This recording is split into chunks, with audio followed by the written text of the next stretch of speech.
Bon, allez, on va parler encore santé après Willy Michael. On s'intéresse à la gastrite. J'ai bien prononcé? Vous pensez si je vous pose la question, c'est quoi la gastrite?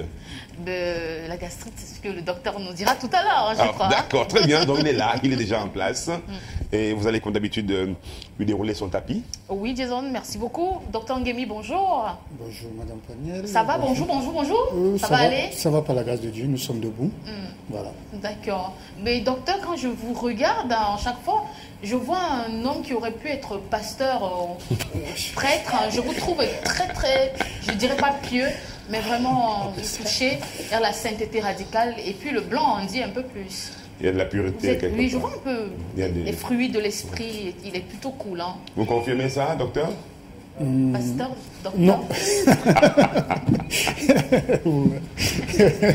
Non, je ne suis pas pasteur. Je suis pas pasteur. Mais je suis chrétien. Voilà. D'accord, docteur. Pratiquant, ça il faut le dire aussi. Hein. Donc on va s'intéresser un petit peu à la gastrite aujourd'hui. La première question, avant de laisser Sandra s'intéresser peut-être aux risques et les facteurs de risque et tout ça, c'est quoi déjà la gastrite, docteur? Voilà, c'est vrai qu'on entend parler beaucoup plus. Eh bien, il faut déjà dire que beaucoup de gens sont sujets à ce qu'on appelle un gastrique. Il s'agit bien évidemment de l'inflammation de la muqueuse de l'estomac. C'est-à-dire à l'intérieur justement de l'estomac, nous avons une couche qui protège la paroi interne et cette couche-là s'appelle la muqueuse, qui a un rôle justement de protection, de barrière contre ce qu'on appellera encore le suc gastrique, c'est-à-dire l'acidité, l'acide dans l'estomac. Voilà. Alors, personnes à risque et facteurs de risque? Voilà, c'est vrai que les personnes à risque, c'est beaucoup plus des personnes âgées. Plus on prend de l'âge, plus la paroi, justement, cette muqueuse-là, va se fragiliser. Nous avons également des femmes enceintes, notamment à partir du deuxième trimestre. Ça, il faut le savoir. Ces femmes-là, je crois qu'il y a une femme sur le plateau, elle en sait beaucoup. Et voilà, à partir du deuxième trimestre, on est beaucoup plus sujet à ces troubles digestifs, notamment reflux gastrique, voilà. Voilà des personnes à risque. Maintenant, pour ce qui est des facteurs à risque, ça, il faut dire qu'il y en a plusieurs. Voilà. Je voudrais commencer notamment par des médicaments. Parce que vous savez, beaucoup de gens sont accros aux médicaments. Voilà, des médicaments, notamment des anti-inflammatoires et les corticoïdes. Voilà. L'excès de toutes choses de nuit, déjà, il faut le savoir. Ça, c'est clair. Voilà. En deuxième partie, nous avons l'alcool et le tabac. Voilà. C'est pas M. Desombla qui me dirait le contraire. Pas du tout. Il y a des gens qui boivent même à 6 h du matin, sans avoir mangé. Je veux dire, le petit déjeuner, c'est... Il provoque justement cette complication de la santé. Voilà, justement. Mais docteur, pour être un peu complet sur la question et revenir un peu sur le jargon, c'est ça qu'on appelle le mal d'estomac en fait. Bien sûr. Voilà. Donc, le mal d'estomac, vous donnez quoi comme calmant? Ça se traite.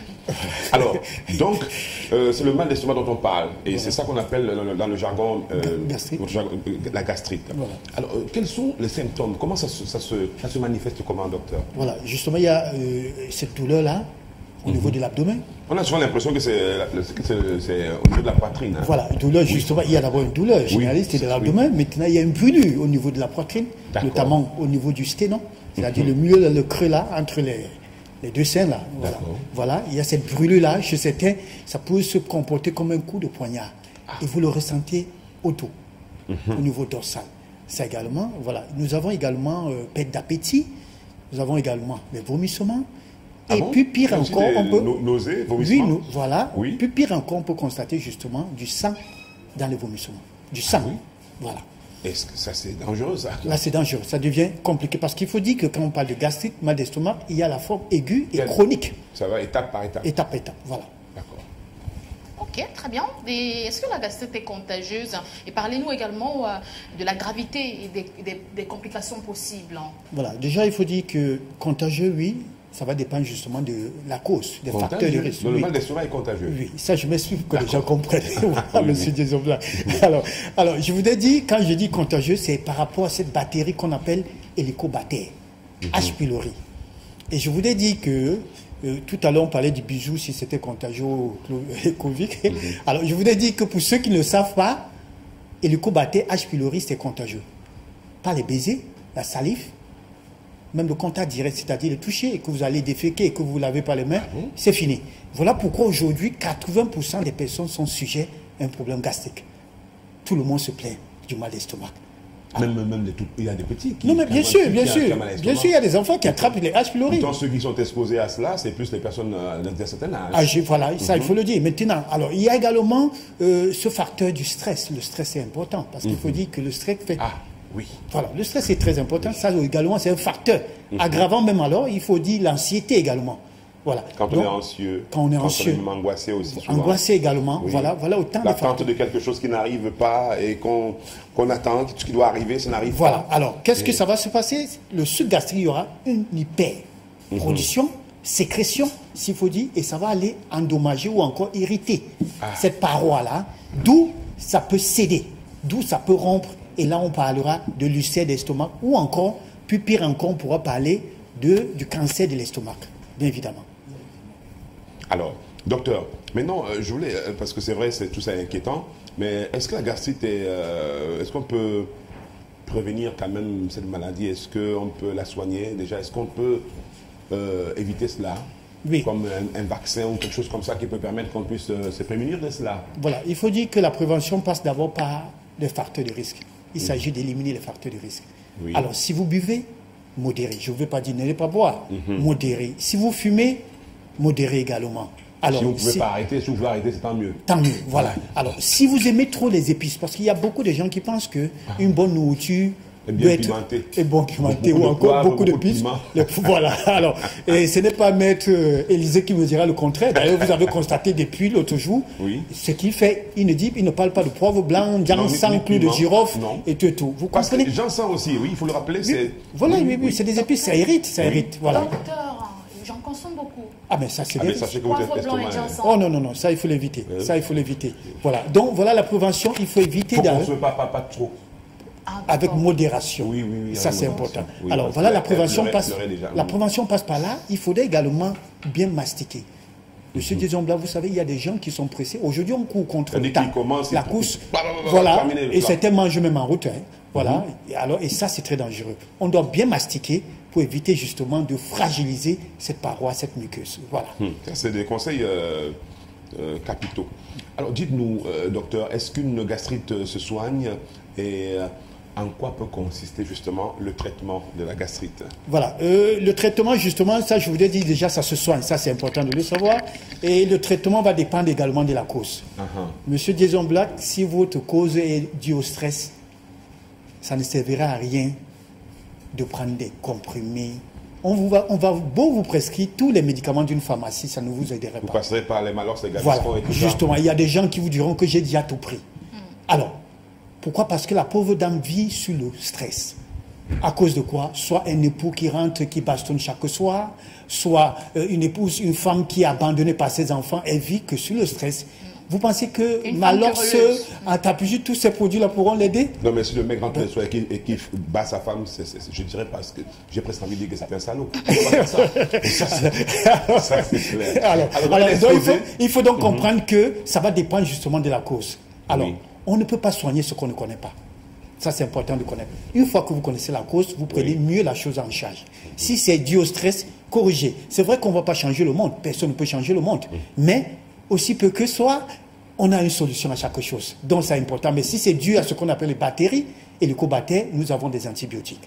Bien évidemment. Voilà. D'accord. Il y a des aliments également à éviter, hein. Surtout, vous l'avez dit tout à l'heure, éviter les aliments irritants pour l'estomac. C'est également valable pour les produits céréaliers. Bien sûr, bien sûr. Il faut dire que, notamment pour ce qu'il faut éviter, nous avons les épices. Voilà, éviter de dire que je dois manger copieux.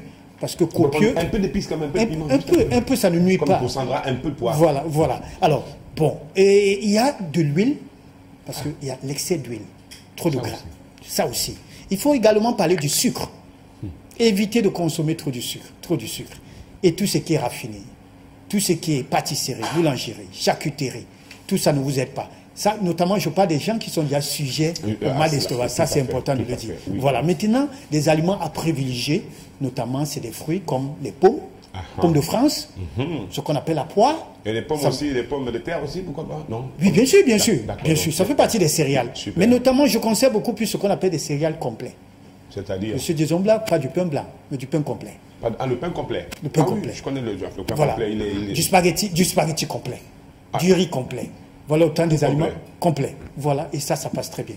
Ça coûte un peu aussi, riz complet. Oui, c'est vrai que ce n'est pas à la portée, mais même, hein. ça ne vaut pas la bouteille d'une bière. Ça, il faut le dire aussi. Ça, c'est bien dit, ça. Voilà. Ça, c'est très bien dit, ça, docteur. Encore que je ne sais plus même. Ils vendent une bière à combien? 650, 700. C'est combien encore la bière là? 650, ils font ça à 1000 francs. Voilà. Alors pourtant, on trouve des riz complets à moins de 1000 francs. Hein. Ah, voilà. La boîte, voilà, ça c'est. Voilà. Ah, oui, dans un snack où table la bière à 1500 francs, 1000 francs par là, voilà. 1500 francs, 2000. Les gars payent quand même. Donc voilà. En tout cas, docteur, vraiment, je peux vous dire que ce sont des conseils importants. Mais peut-être une dernière chose avant de vous laisser repartir, parce qu'on sait que vous êtes très occupé, il y a des patients qui vous attendent et tout. Le conseil que je peux donner, c'est que, ça je l'ai toujours dit, apprenez à écouter votre corps. Ça, c'est important, de savoir écouter son corps.